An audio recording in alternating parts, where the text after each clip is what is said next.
Hello hello dear students. अभी हम कर रहे हैं 10th class R D Sharma math exercise 2.1 polynomials. Chapter का नाम है और इस एक्सरसाइज का क्वेश्चन नंबर 10 कर रहे हैं, जिसमें कि हमें यह दिया हुआ है अगर अल्फ़ा बीटा इसके जीरोज है तो फिर आपने इसकी वैल्यू को फाइंड आउट करना है। मतलब alpha by beta plus beta by alpha. Clear हुआ आपको?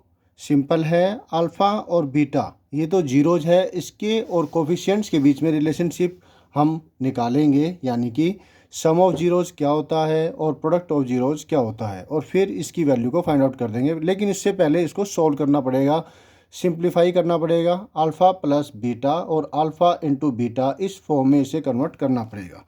तो देखिए कैसे होगा ये solution. Given polynomial, quadratic polynomial,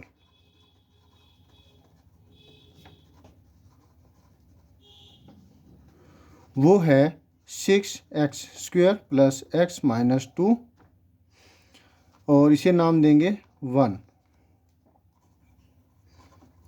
comparing given polynomial या फिर 1 given polynomial with general form जो है क्वाड्रेटिक पॉलिनोमियल की वो लिखेंगे ax² plus bx plus c। इसके साथ कंपेयर करेंगे और आपको मिलेगा coefficient a x² a 6 x यहाँ कुछ नहीं है तो 1 है और यहाँ b है तो b इक्वल टू 1 होगा।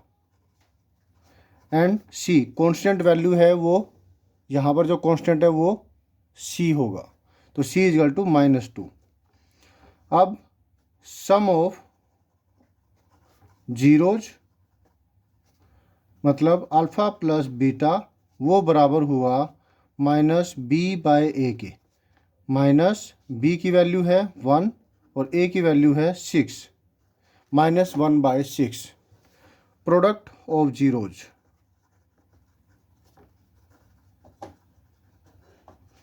अल्फ़ा इंटू बीटा ये होगा c/a। c कांस्टेंट वैल्यू जो हमारी -2 है और a 6। अगर इसे सॉल्व करें 2 1 2 3 जार -1/3 आ गई। Is that clear? ओके, जो अब हमें निकालना है वो एक्सप्रेशन लिखते हैं। निकालना हमें ये वाली वैल्यू को है alpha by beta plus beta by alpha. इसको पहले हम काम करेंगे कि जो अल्फ़ा और बीटा है इसको जो भी यहाँ पर फॉर्म है उसको इस और इस फॉर्म में कन्वर्ट करेंगे। तो रैशनल नंबर के केस में जैसे करते हैं वैसे ही एलसीएम लेंगे। एलसीएम इन दोनों का प्रोडक्ट हुआ अल्फ़ा बीटा, ठीक है। अब इससे इसको डिवाइड करेंगे, या फिर ये कह लीजिए कि यहाँ पर एलसीएम अल्फ़ा बीटा बनाने के लिए क्या करना पड़ेगा, अल्फ़ा से मल्टीप्लाई करना पड़ेगा, नीचे किया तो ऊपर भी, और यहाँ पर बीटा से मल्टीप्लाई करना पड़ेगा, नीचे किया तो ऊपर भी। ऊपर हमें मिला alpha square plus beta square, और ये जो वैल्यू है ये फार्मूलों में आपको करवाई जाती है कि ये वैल्यू किसके बराबर होगी। ये वैल्यू होगी अल्फ़ा प्लस बीटा स्क्वायर, ये 3 है यहाँ से आ गया, स्क्वायर -2 अल्फ़ा बीटा अपॉन में अल्फ़ा बीटा। अब आप देखिए ये वाली जो फॉर्म है जो हमें दे रखी थी, जो हमसे पूछ रखी थी, वो टोटल अब अल्फ़ा प्लस बीटा और अल्फ़ा बीटा के रूप में कन्वर्ट हो गई। सिंपल आपको वैल्यू पुट करनी है, क्योंकि रैशनल नंबर है तो आप कोशिश कीजिए कि कन्फ्यूजन ना हो। तो मैं क्या करूँगा, ये वाली वैल्यू डिवाइड ये वाली वैल्यू लिखूँगा, ठीक है।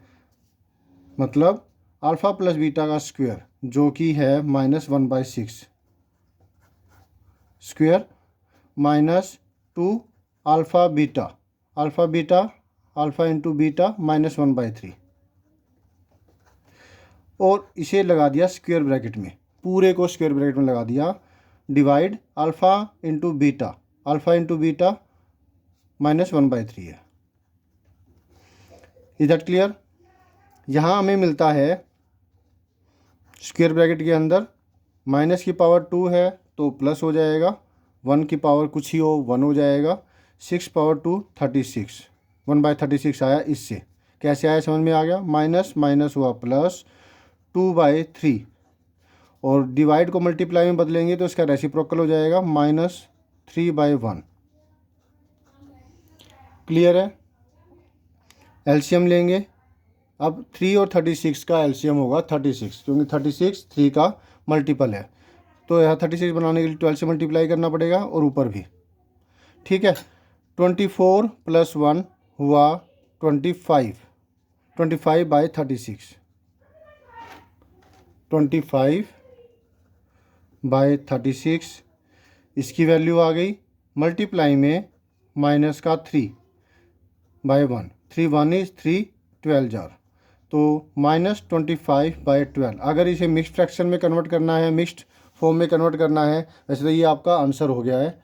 और अगर और सिंप्लीफाई अगर इसे करना है तो भी आप इसे कर सकते हैं। मैं अगर इसका आंसर चेक करता हूँ, हाँ यही आंसर है -25/12। अगर टीचर कहें तो फिर -12 2 जार 24 बचा 1/12, तो ये भी आंसर हो जाएगा।